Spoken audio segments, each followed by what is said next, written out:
Hey friends, it's Kass. Have you ever wondered what dress size numbers refer to and why they're different in different places and different parts of the world? I have the answer for you right here on the channel. Stay tuned.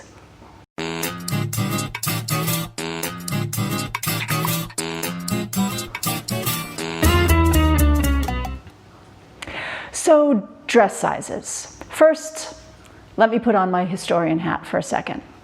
Dress sizes aren't something that has always been.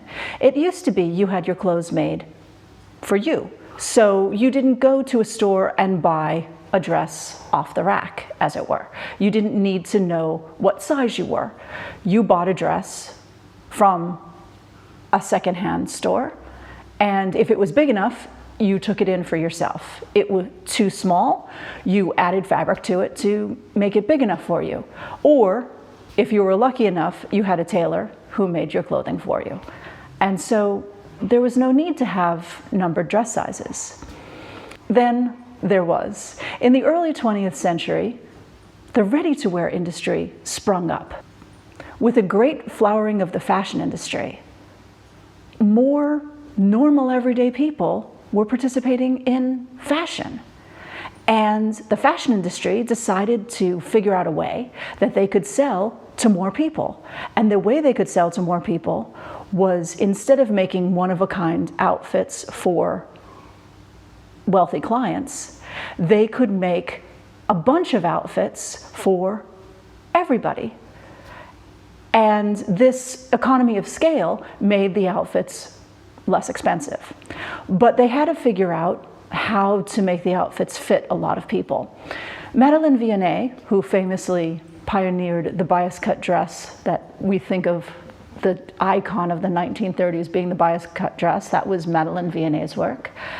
She came up with this idea that you could make bias cut dresses for a lot of people, and one of the great things about bias is it kind of conforms to your body size, no matter what that size is. Now, granted, someone with a 54-inch chest and someone with a 28-inch chest, the dress wouldn't look the same on them, but the dress would hang close to the body, so it wouldn't look like it was enormous on the smaller person or too tight on the larger person.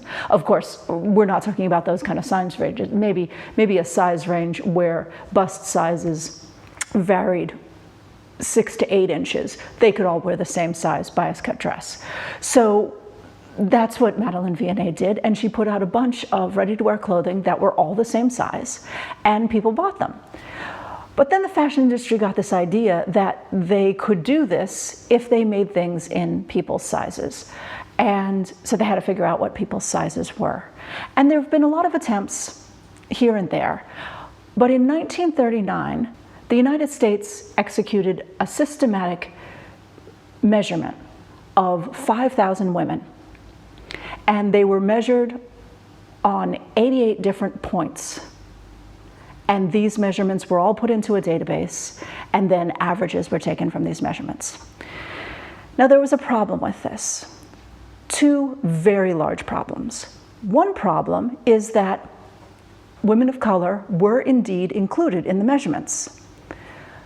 But after their measurements were taken, they were removed from the average. So the average American measurements don't include anything other than who were considered white women.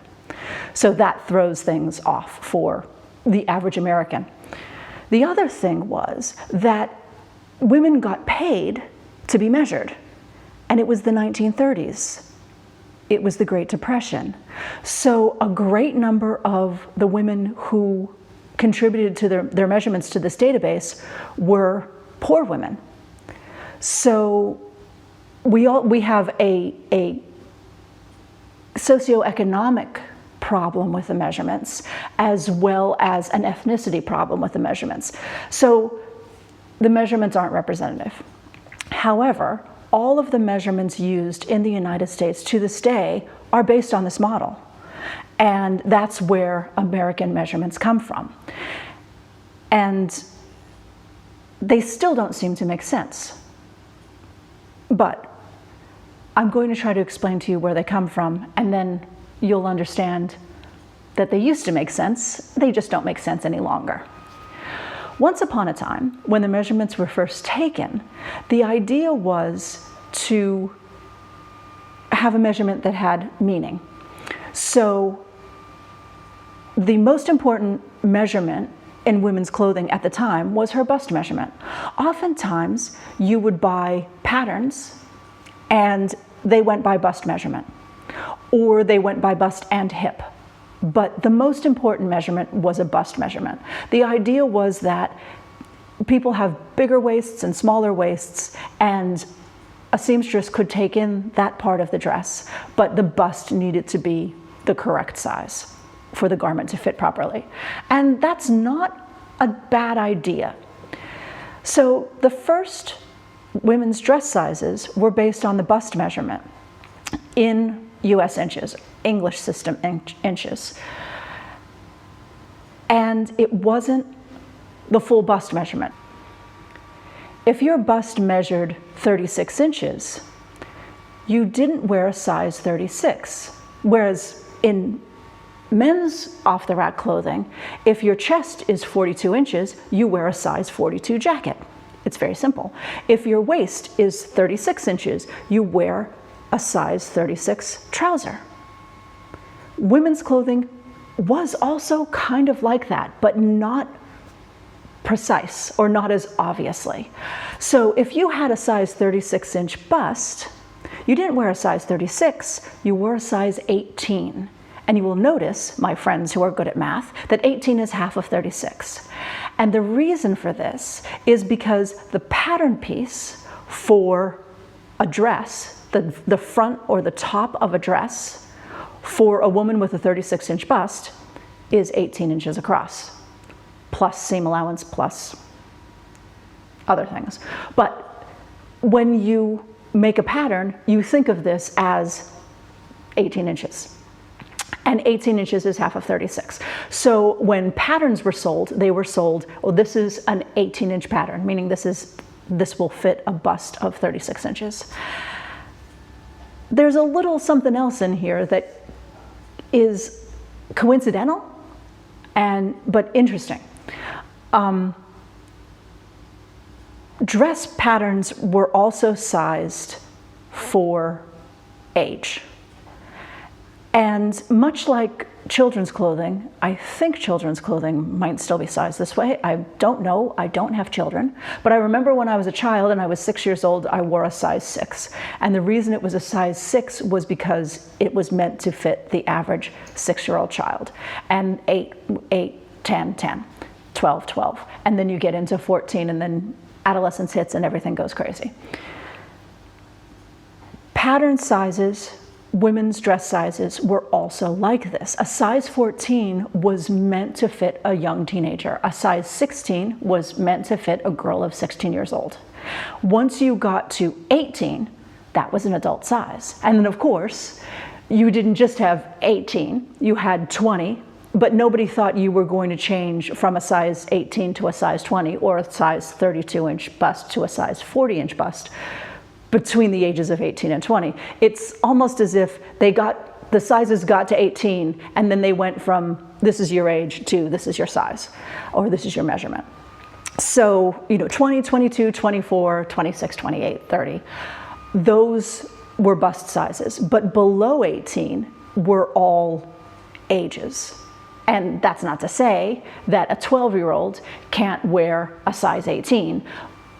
But sometimes if you have antique patterns, and I do, and maybe I'll show you an example, you'll see that it'll say size on some of them and others will say age. And I find that kind of strange that it says age on something that's for an adult, not for a child, but teenagers, the teenage sizes were often included. So that's where the crazy measurements come from. So what is today a size, American size 10, used to be an American size 18. And the reason this changed was entirely vanity. You've heard of vanity sizing. There are also two different stories here. One is a pattern industry story and one is a garment industry story. All sizes used to be the same. When patterns started to be produced for women to make clothing at home, they used the same dress sizes that they were used in the shop. And when I was a kid, when I was a teenager, those sizes were the same. So when I was a teenager, I was a size 12. By the time I turned 18, I was a size 6, and I was the same measurements. Because the dress industry decided that they would do what we call vanity sizing, and they would knock off a bunch of sizes so that people thought they were a smaller size. And it's a little ridiculous. I mean, you know what your measurements are. You know you didn't wake up one day, oh, yesterday I was a 12 and today I'm a 6. You know, you didn't lose 3 sizes overnight. But shop owners and the garment industry found out that women preferred to think of themselves as smaller. Back when I was a teenager, there was no size 0, there was no size 2. I don't even think there was a size 4. If someone was a size 6, it was because they were sickly. I mean, really, these did not exist, and no one was making clothing for that end of the spectrum.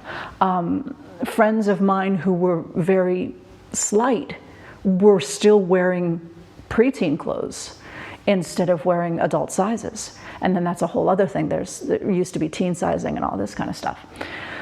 So the pattern industry, the American pattern industry, pretty much stuck to the old dressmaker sizes. So when I started producing patterns, I got in a lot of trouble with people because I would say, oh, this pattern, it fits these sizes, and this is a size 12.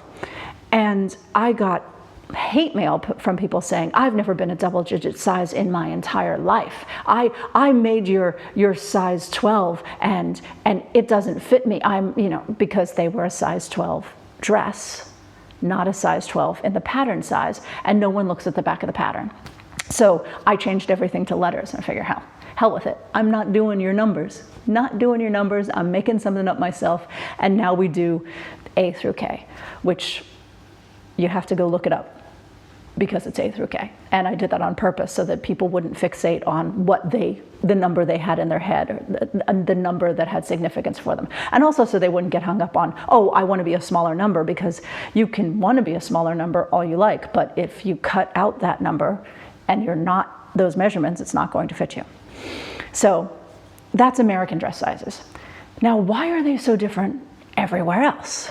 I mean, England also uses inches. Why aren't English sizes the same as American sizes? Well, it's the same kind of thing. I mean, in the US, I'm a 12, and in England, I'm a 16. And that's the same size. England did a little bit of vanity sizing, but not to the extent that the Americans did. So once upon a time, this size was a size 20 for everyone. And then the English shaved off a little bit and the Americans shaved off a little more. European sizes.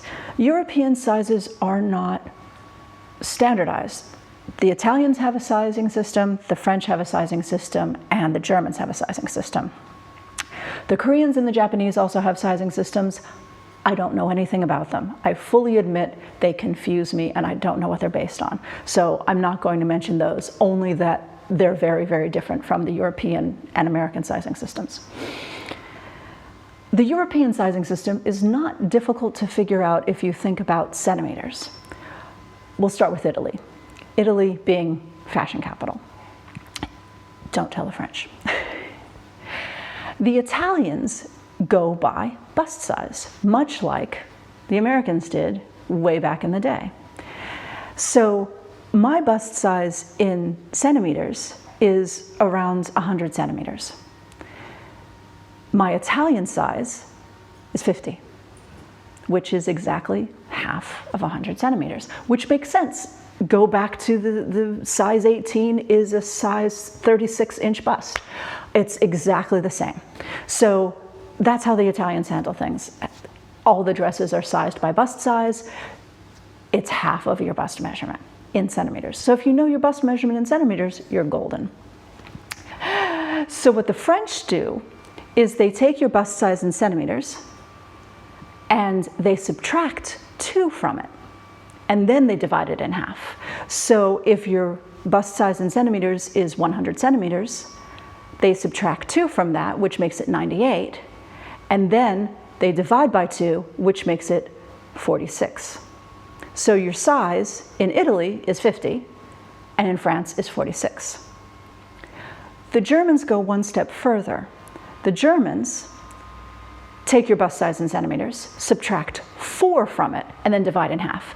So if your size in Italy is 50, and your size in France is 46, your size in Germany is 44. So it makes a kind of sense. If you know that the Italian sizing came first, and if you understand that the Italian sizing is your bust size in centimeters, divided in half, because front and back are 2 halves, then you can understand what your size is, and understanding that the French just made it smaller and the Germans made it smaller still. That kind of explains it. So you can see how it all came from the same place. Men's sizing, as you may know, is based on chest measurement or waist measurement, depending on if you're talking about a jacket or trousers. Jacket is your chest circumference is your size. Size 42 is 42 inches around the chest. Size 36 trousers is 36 inches around the waist, even though men don't wear their trousers on their waist still, by waist measurement. Regardless of whether the measurement of the waist of those trousers is actually 36, it's to fit a man with a waist measurement of 36. So in England, men's clothing sizes are the same as they are in the US, because England also uses the English system of inches. They haven't, even though they might measure you in the metric system, the clothing sizes are still based on English inches. So therefore, if you're a size 42 in the US, you will be a size 42 in English sizes as well. It's different in France and Germany, and it still makes sense, but you have to do a little bit of math, and you have to know what your size is in centimeters. In France, you take your chest measurement in centimeters, subtract 1 centimeter, and then divide by 2. In Germany, you take your chest measurement in centimeters and add a centimeter, and then divide by 2. So just for the sake of ease, if your chest circumference is 100 centimeters and you're in France, you're going to take 99 and divide it by 2, which is 49 and a half, but a size 49, or more likely a size 50. Where in Germany, you would add a centimeter, so you would be 101 divided by 2, which would be 50 and a half, which is 51, or I actually think the sizes are 52 because the sizes go every 2. So in France, you get a smaller number, and in Germany, you get a bigger number, because clearly the French want to have a smaller number. A smaller number size makes them happier, and the Germans, a larger number size makes them happier. And that's how they do the adjustment. But it is based on your chest circumference, and then trousers are the same thing. It's based on your waist circumference. So it's close to the original measurement, close enough that you can still perceive the original measurement in the sizing, unlike American and English dress sizes, which are so far away from the original measurements that we don't even know. So there you have it. That is why dress sizes are so weird. I hope I've explained it well. If you like this, please give us a like. If you have anything to say, you want to argue with me, do you want to explain Japanese and Korean dress sizes to me? I'd love it if you did in the comments, please. If you haven't subscribed to our channel, please do. We've got lots of stuff we want to show you. And if you click the bell, you'll get notifications every time we upload a video. Thanks for watching. See you next time.